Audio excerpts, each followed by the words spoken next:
Hello दोस्तों, नमस्कार। स्वागत है आप सबका आपके अपने यूट्यूब चैनल सत्येंद्रास क्लासेस में। कैसे हैं सब लोग? आई होप अच्छे होंगे।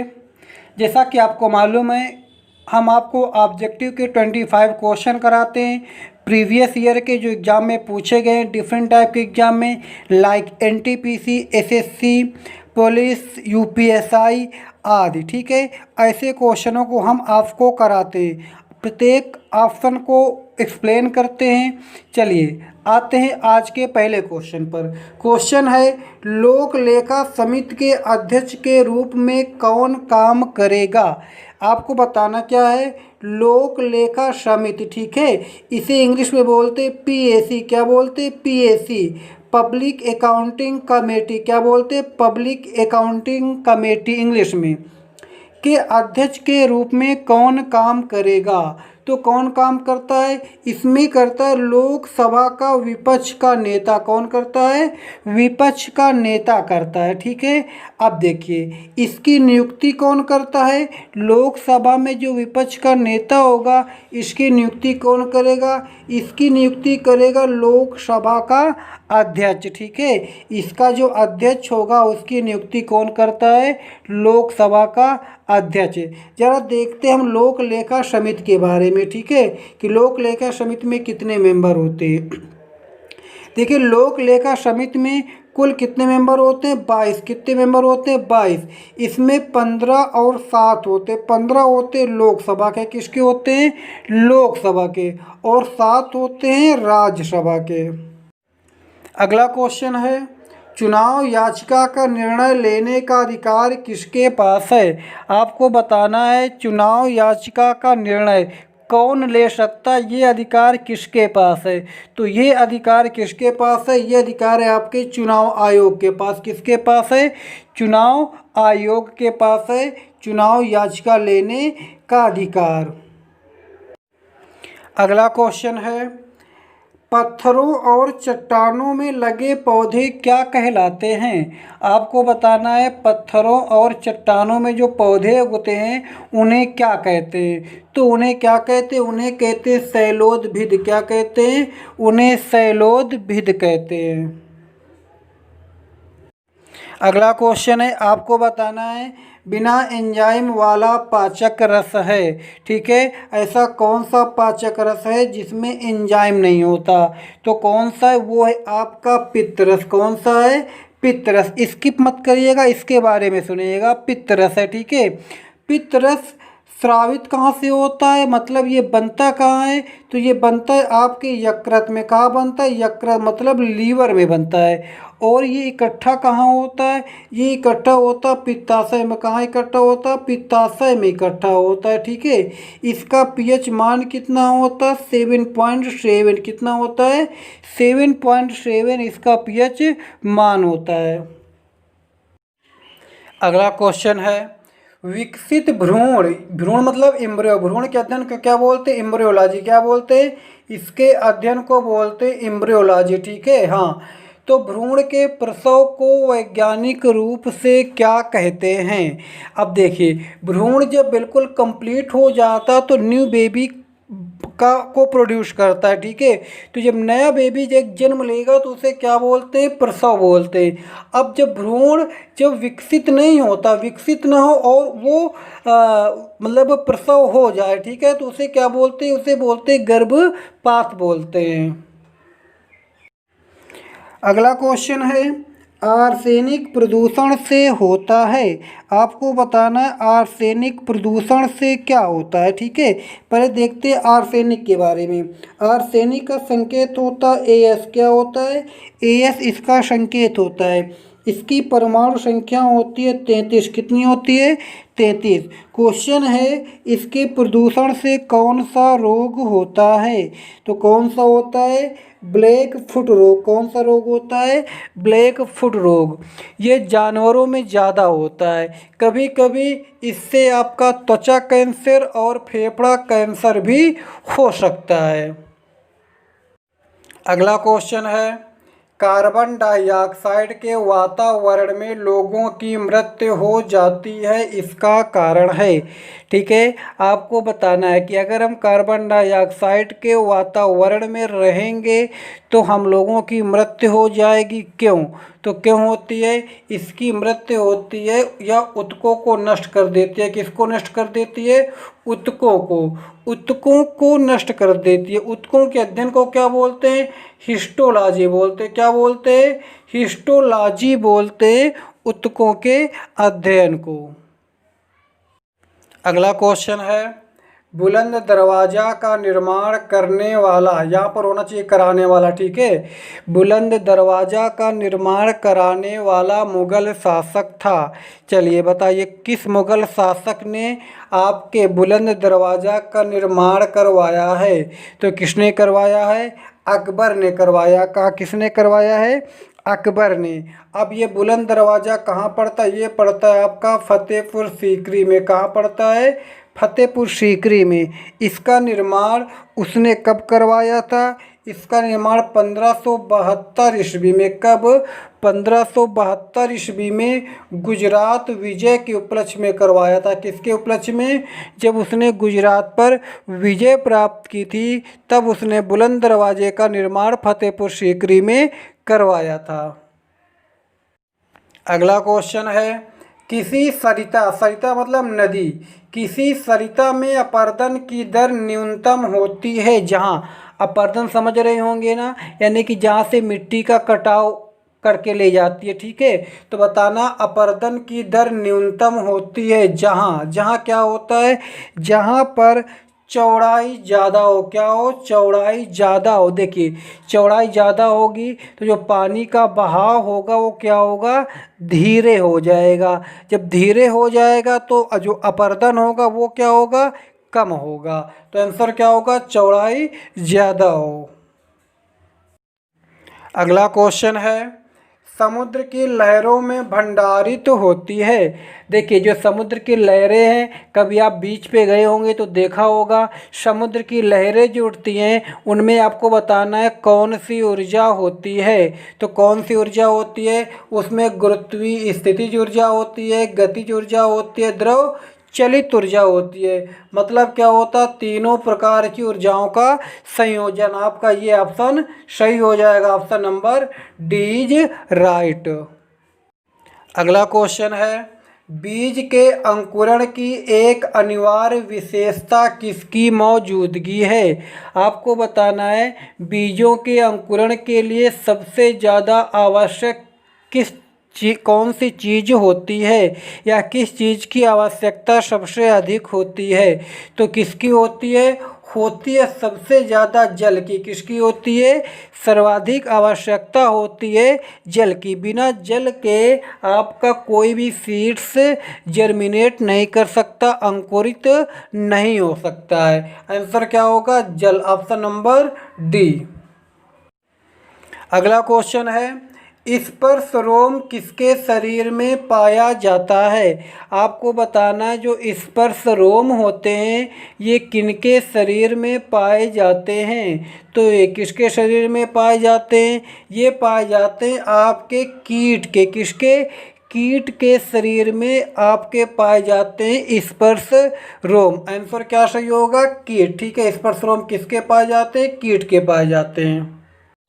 अगला क्वेश्चन है, पुलित्जर पुरस्कार किस क्षेत्र में दिया जाता है?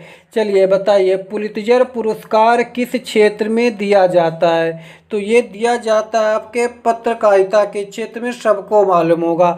लेकिन सुनिए, ज़रा सुनिए तो हम क्या बता रहे हैं। पत्रकारिता के क्षेत्र में दिया जाता पुलित्जर पुरस्कार। ये कौन देता है? इसको देता है आपका America, United state of America इसको देता है। अमेरिका ने इसकी शुरुआत कब की थी? इसकी शुरुआत की थी 1917 में। कब की थी? 1917 में। अगला क्वेश्चन है, सड़क या रेल की पटरी में गोलाई, आपने देखा होगा जहाँ पर सड़क मुड़ती है वहाँ पर क्या होता है, गोलाई होती है। ठीक है, गोलाई क्या पैदा करने के लिए की जाती है। ठीक है, यानी कि अचानक से मोड़ नहीं होता, धीरे धीरे करके मोड़ होता है। ठीक है, क्यों होता है, क्या पैदा करने के लिए, अभिकेंद्र बल। क्या, अभिकेंद्र बल। अभिकेंद्र बल क्या होता है, देखिए अब यहाँ पर समझिएगा, अभिकेंद्र यानी केंद्र की तरफ। ठीक है, कंफ्यूज ना होइएगा, जो केंद्र की तरफ बल लगता है उसे कहते हैं अभिकेंद्रीय बल, और जो बाहर की तरफ बल लगता है उसे कहते हैं अपकेंद्रीय बल। ये क्वेश्चन आप लोगों के लिए है। संचार के लिए प्रयुक्त एक प्रकार का एप्लीकेशन सॉफ्टवेयर है। सब लोगों को इसका आंसर देना है, कमेंट्स करके सब लोगों को आंसर देना है। ठीक है, ज़रा हम भी तो देखिए आप लोग तैयारी कर रहे हैं, पढ़ रहे हैं या नहीं पढ़ रहे हैं। ठीक है, तो सब लोगों को इसका कमेंट्स करके आप लोगों को इसको आंसर देना है। अगला क्वेश्चन है, पुष्पहीन पादपों को क्या कहते हैं। चलिए बताइए, पुष्पहीन पादपों को यानी पौधों को क्या कहते हैं। तो क्या कहते हैं, उनको कहते हैं क्रिप्टोगैम। क्या कहते हैं, यहाँ पे गैम होना चाहिए। ठीक है, क्रिप्टोगैम कहते हैं। अब देखिए कि इसका मतलब समझते, इसका मतलब होता है, क्रिप्टो का मतलब होता है गुप्त। क्या होता है, गुप्त। गैम का मतलब होता है विवाह, यानी कि ये चुपचाप गुप्त तरीके से विवाह कर लेते। मतलब कहने का क्या है, यहाँ पर जो रिप्रोडक्शन होता है, प्रजनन होता है, वो बीजाणुओं की सहायता से होता है। किसकी सहायता से होता है, बीजाणुओं की सहायता से होता है। अगला क्वेश्चन है, नूरजहाँ का असली नाम था। आपको बताना है नूरजहाँ का असली नाम क्या था। ठीक है, तो इसका असली नाम था आपका मेहरुन्निसा। क्या था, मेहरुन्निसा इसका असली नाम था। ठीक है, ये किसकी पत्नी थी, ये थी अली कुली बेग की। किसकी पत्नी थी, अली कुली बेग की पत्नी थी। बाद में अली कुली बेग को शेर अफ़गान की उपाधि दी गई थी। किसकी उपाधि दी गई थी, शेर अफ़गान की उपाधि दी गई थी। मेहरुन्निसा, इसके पिता का नाम था मिर्ज़ा ग्यास। क्या नाम था, मिर्ज़ा ग्यास नाम था इसके पिता का। ठीक है, और माता का नाम था असमत बेग। क्या नाम था, असमत बेग कहें या असमत बेगम कहें। तो नूरजहाँ का असली नाम क्या था, नूरजहाँ का असली नाम था मेहरुन्निसा।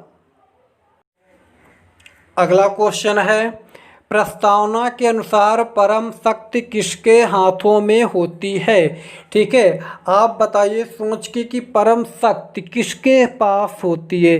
तो देखिए ये जनता, ठीक है, जनता के हाथों में होता है कि किसको किसकी सरकार बनाना है, किसकी नहीं बनाना है। तो परम शक्ति किसके हाथ में होती है, ये होती है आपके जनता के हाथों में। किसके हाथों में, जनता के हाथों में। अगला क्वेश्चन है, जोग प्रपात, प्रपात मतलब जल प्रपात। ठीक है, जोग जल प्रपात कहाँ स्थित है। ठीक है, चलिए बताइए कहाँ स्थित है। ये आपका स्थित है कर्नाटक में। कहाँ स्थित है, कर्नाटक में। कर्नाटक में कहाँ पर, शरावती नदी पर। किस नदी पर, शरावती नदी पर।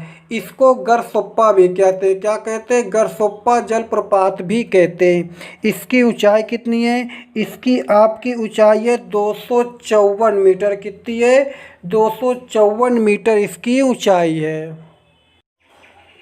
अगला क्वेश्चन है, पूंजी बाजार नियामक कौन है। ठीक है, आपको बताना है पूंजी बाजार नियामक, यानी जो पूंजी बाजार होती है उसका निर्गमन यानी उसकी देखभाल कौन करता है। तो बताइए नियामक कौन है, इसका नियामक है सेबी। कौन है, सेबी। ठीक है, सेबी। सेबी का फुल फॉर्म अक्सर एग्जाम में पूछा जाता है। तो क्या होता है, securities and exchange board of India. क्या होता है, securities and exchange board of India होता है। इसकी स्थापना 1992 में हुई थी। कब हुई थी, 1992 में। इसका हेडक्वार्टर कहाँ है, इसका हेडक्वार्टर है मुंबई में। कहाँ है, मुंबई में इसका हेडक्वार्टर है। इसके चेयरमैन कौन है, इसके चेयरमैन है अजय त्यागी। कौन है, अजय त्यागी से आपके सेबी के चेयरमैन हैं। अगला क्वेश्चन है, जैव डीजल अधिकतर किसके द्वारा उत्पादित किया जाता है? चलिए बताइए, जैव डीजल अधिकतर किसके द्वारा उत्पादित किया जाता है? देखिए सबको मालूम होगा, लेकिन यहाँ पे आप सोच रहे होंगे यहाँ पर तो ऑप्शन नहीं है, ठीक है। तो होता है किसके द्वारा? यूफॉर्बिएसी के द्वारा। किसके द्वारा? यूफॉर्बिएसी, ठीक है। इस कुल में एक पौधा आता जिसका नाम है जेट्रोफा, ठीक है। आप लोगों ने जेट्रोफा पढ़ा होगा, तो जेट्रोफा किस कुल में आता है? यूफॉर्बिएसी में आता है। अगर जेट्रोफा ऑप्शन में नहीं है तो आप करेंगे यूफॉर्बिएसी, ठीक है। अगला क्वेश्चन है, आपको बताना है स्पंज क्या है? बताइए स्पंज क्या है? स्पंज क्या है? स्पंज एक प्रकार का कवक है। क्या है? कवक। कवकों के अध्ययन को क्या बोलते हैं? कवकों के अध्ययन को बोलते हैं माइकोलॉजी। क्या बोलते हैं? माइकोलॉजी। और शैवालों के अध्ययन को क्या बोलते हैं? शैवालों के अध्ययन को बोलते हैं फाइकोलॉजी। क्या बोलते हैं? फाइकोलॉजी। अगला क्वेश्चन है, गुट निरपेक्षता का मूल रूप से क्या अभिप्राय है? बताइए गुट निरपेक्षता का मूल रूप से क्या अभिप्राय है? तो क्या अभिप्राय है? शक्ति गुटों के प्रति तटस्थता। क्या है? शक्ति गुटों के प्रति तटस्थता, ठीक है। अब देखते हैं इसके बारे में। गुट निरपेक्ष आंदोलन की स्थापना कब हुई थी? 1961 में हुई थी। कब हुई थी? गुट निरपेक्ष आंदोलन की स्थापना 1961 में हुई थी, ठीक है। इसका पहला जो सम्मेलन है वो कब हुआ था? 1961 में ही पहला इसका सम्मेलन हुआ था। अगला क्वेश्चन है, भारत में मौद्रिक नीति किसके द्वारा बनाई जाती है? बताइए भारत में मौद्रिक नीति किसके द्वारा बनाई जाती है? ये बनाई जाती है आपके आरबीआई के द्वारा। किसके द्वारा? आरबीआई के द्वारा। देखते हैं आरबीआई के बारे में। आरबीआई की स्थापना 1934 एक्ट के तहत 1935 में हुई थी। एक्ट था आपका 1934, स्थापना हुई थी 1935 में। इसका राष्ट्रीयकरण कब हुआ था? इसका राष्ट्रीयकरण हुआ था 1949 में। कब हुआ था? 1949 में। इसके वर्तमान में जो चीफ गवर्नर हैं, मुख्य गवर्नर हैं, वो कौन है? शक्तिकांत दास हैं। कौन है? शक्तिकांत दास इसके वर्तमान में मुख्य गवर्नर हैं।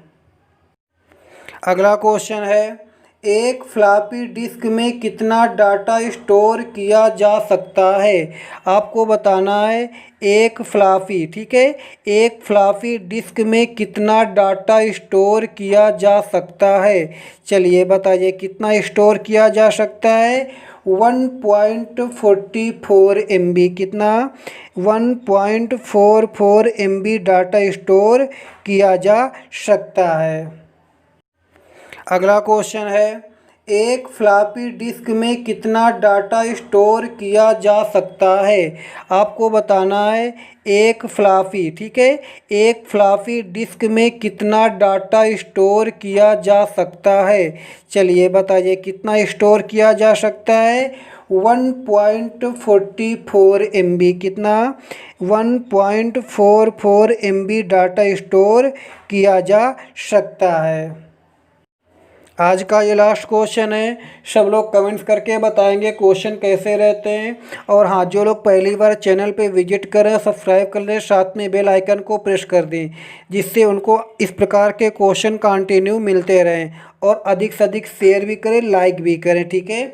देखते हैं क्वेश्चन क्या है। 49वीं समांतर रेखा, ठीक है, द्वारा किन किन देशों को पृथक किया जाता है? तो किन किन देशों को इस रेखा के द्वारा अलग किया जाता है? किसको किसको? अमेरिका और कनाडा को। अमेरिका और कनाडा को 49वीं डिग्री समांतर रेखा के अकॉर्डिंग के तहत अलग किया जाता है। आंसर क्या होगा? अमेरिका और कनाडा।